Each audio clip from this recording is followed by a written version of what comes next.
पीले दांत वाली बहू। रंजना कभी ब्रश नहीं करती थी। उसे कितनी बार उसके माँ बाप ने डांटा, लेकिन उसका कोई असर उस पर होता ही नहीं था, जिस कारण से उसके दांत पीले पीले हो जाते हैं। शादी के पीले दांत वाली बहू। रंजना कभी ब्रश नहीं करती थी। उसे कितनी बार उसके माँ बाप ने डांटा, लेकिन उसका कोई असर उस पर होता ही नहीं था, जिस कारण से उसके दांत पीले पीले हो जाते हैं। शादी के बाद। अरे बहू, वैसे तो तुझ में कोई कमी नहीं है, पर तेरे दांत इतने पीले कैसे हैं बेटा? कैसे मतलब? कुछ सर्जरी थोड़ी ना कराइए।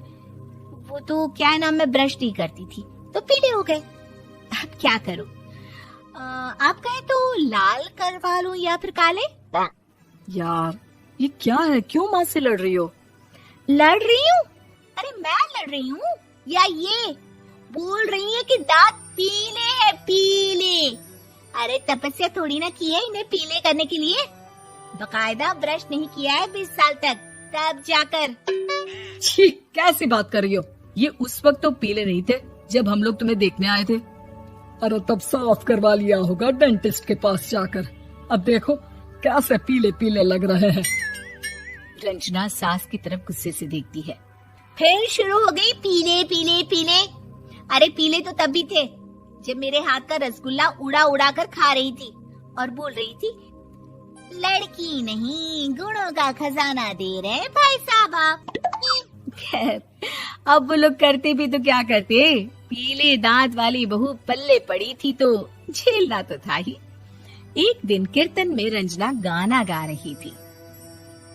अरे कमला बहन, माँ का द्वार है, यहाँ तो सब शुद्ध होकर आते हैं, फिर अपनी बहू को ब्रश भी नहीं करवाती तुम। दूर से पीले पीले दांत भक्ति में बाधा उत्पन्न कर रहे हैं। अरे कोई 2 साल के बच्ची थोड़ी ना लेकर आई हूँ मैं बहू बनाकर। अच्छी खासी लड़की है, अरे कैसे करवाऊं ब्रश? ये तो उसे खुद करना चाहिए ना। अब माँ बाप तो इसके जैसे तैसे निपटा दिए, ये नहीं सोचा कि सास कैसे संभालेगी। सास बहू को लेकर घर आ जाती है, लेकिन सोच लेती है कि अब इसे लेकर कहीं नहीं जाएगी। अगले रोज बहू कहती है, अरे क्या हो गया, मंदिर नहीं जाना क्या? कीर्तन का वक्त हो रहा है। मेरी मधुर वाणी से कान्हा जी जागते हैं और सोते हैं। आप तो जानती है ना उनकी भक्ति में कितना मन लगता है मेरा। वो क्या है ना, तबीयत ठीक नहीं लग रही है मेरी, आराम करूंगी मैं। तबीयत ठीक नहीं लग रही? अभी तो मिथुन के गाने पर नाच रही थी आप, और अब बोल रही है कि तबीयत ठीक नहीं लग रही। अरे भक्ति में मन लगा लो सासू माँ, ऊपर जाना है, क्या मुंह दिखाओगी आप? हाँ? सास को बहू की बात पर गुस्सा आ जाता है। मैं क्या मुंह दिखाऊंगी, इसकी चिंता तो ना कर, समझी? अपने मुंह की चिंता कर, जो ये पीले पीले दांत लेकर हर जगह पहुंच जाती है। पता है लोग कितना मजाक बनाते हैं। ना जी ना, मैं नहीं जाना कहीं तेरे साथ। तो ये बात है, कोई ना, मत जाओ, मैं अपने कमरे में ही बैठकर भक्ति कर लूंगी। ऊपर वाला दांत थोड़ी ना देखता है, मन देखता है, भावना देखता है। और अरे बस बस, तू सब कुछ दिखा, बस ये सफेद चमकदार दांत ना दिखाना किसी को, है? जा यहाँ से। बहू को सास की बात का कोई फर्क नहीं पड़ता, वो तो जैसी थी वैसी ही रह जाती है। सुबह नहाकर किचन में खाना बनाना, फिर खाना खाना, कीर्तन भजन करना और सो जाना। एक दिन, माँ जी मैं सहेली के घर जा रही हूँ, शाम को लेट आऊंगी। हाँ हाँ तो जाना, मैंने कौन सा तेरी आरती करनी है घर पर बैठकर। रंजना सहेली के घर जाती है, जहाँ वो पार्टी में जाने की तैयारी कर रही होती है।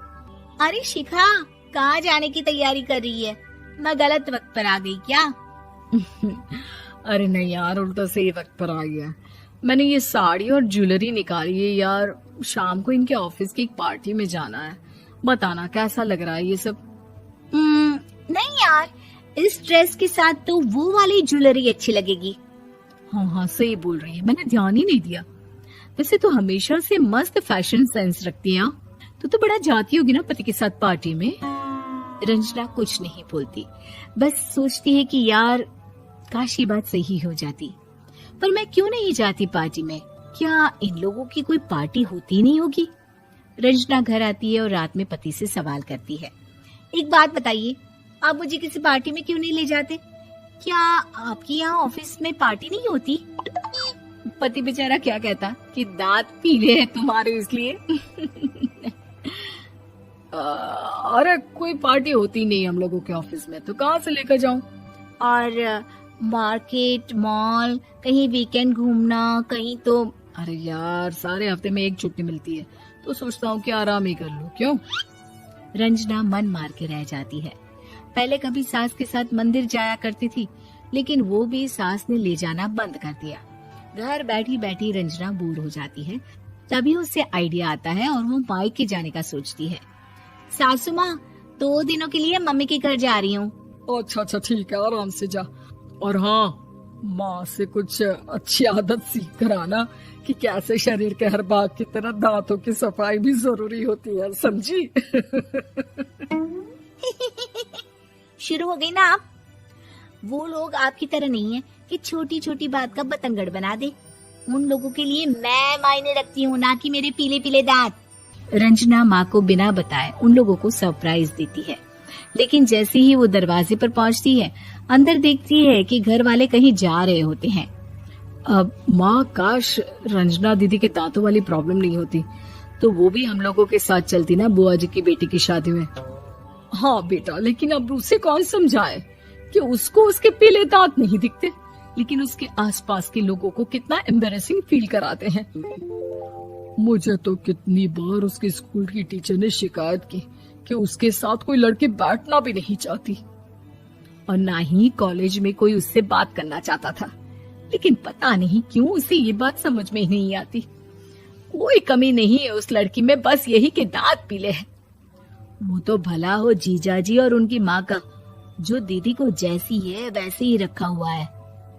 रंजना को अपने घर वालों की बात सुनकर बहुत दुख होता है।